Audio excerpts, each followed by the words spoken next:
It doesn't matter how you get there, so long as you take the journey.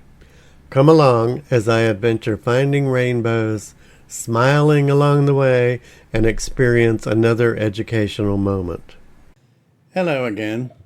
Dan here with another great adventure searching for and finding rainbows of any type throughout the world.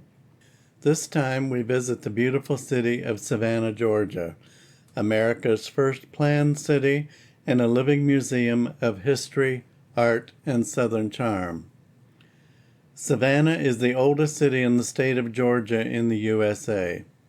Established in 1733, it also served as the first state capital for Georgia. The city is a major tourist attraction thanks to its history, cobblestone streets, parks, notable historic buildings, and bawdy secrets.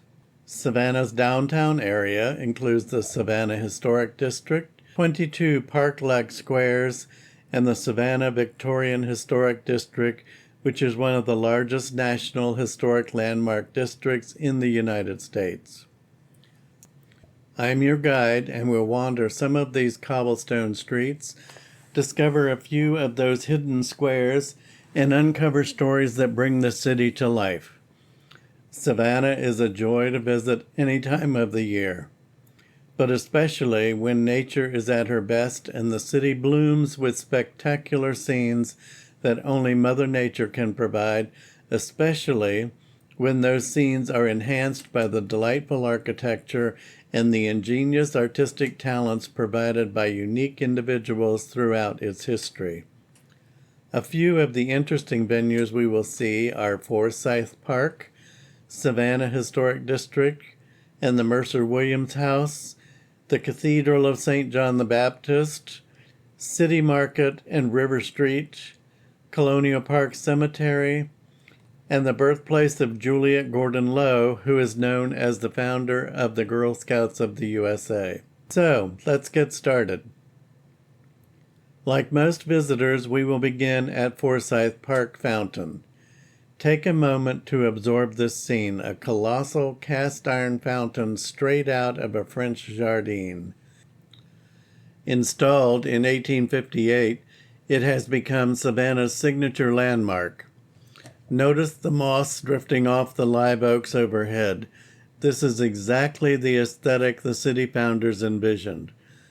The fountain was designed by New York's Janes, Fowler and Company. It is virtually ensconced within the security of live oak alleyways and magnolias planted during the mid-19th century. Forsyth Park and this fountain in particular are typically the most popular painting spots for regional artists and always show up on the Instagram posts of every visitor. Moving on to the Historic District and the Mercer Williams House, this Italianate mansion was immortalized in both the book and the movie Midnight in the Garden of Good and Evil. If you haven't heard of it, Midnight in the Garden of Good and Evil is a non-fiction novel by John Berendt. It was Berendt's first and was published in 1994. The book follows the story of Jim Williams, an antique dealer who is on trial for the killing of Danny Hansford, who was a local male prostitute. It was subtitled A Savannah Story and garnered an initial printing of 25,000 copies. The book quickly became a New York Times bestseller and stayed that way for over 4 years following its debut. It also remains one of the longest-standing New York Times bestsellers. Construction of the mansion was overseen by famed architect John Norris, who designed major public buildings and private residences in Savannah between 1846 and 1860. Skilled in a variety of mid-19th century revival styles, Norris became the city's most important architect by the 1850s. The Mercer Williams House blends opulence with a much darker chapter. Murder, scandal, and lots of secrets lurk within these walls. Today it is both a museum and a private residence. Now let's take a look at the Cathedral of St. John the Baptist. This cathedral is one of the most visited and impressive historic churches in the city. It serves as the mother church of the Roman Catholic Diocese of Savannah and is known for its French Gothic-style architecture. The cathedral was originally built in 1873 and later rebuilt in 1900 after a fire in 1898. Its Gothic spires soar overhead. The cathedral survived reconstruction along with two major fires.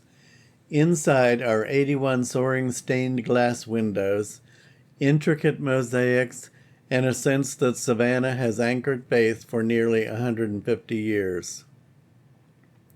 The great altar was carved from Italian Carrara marble.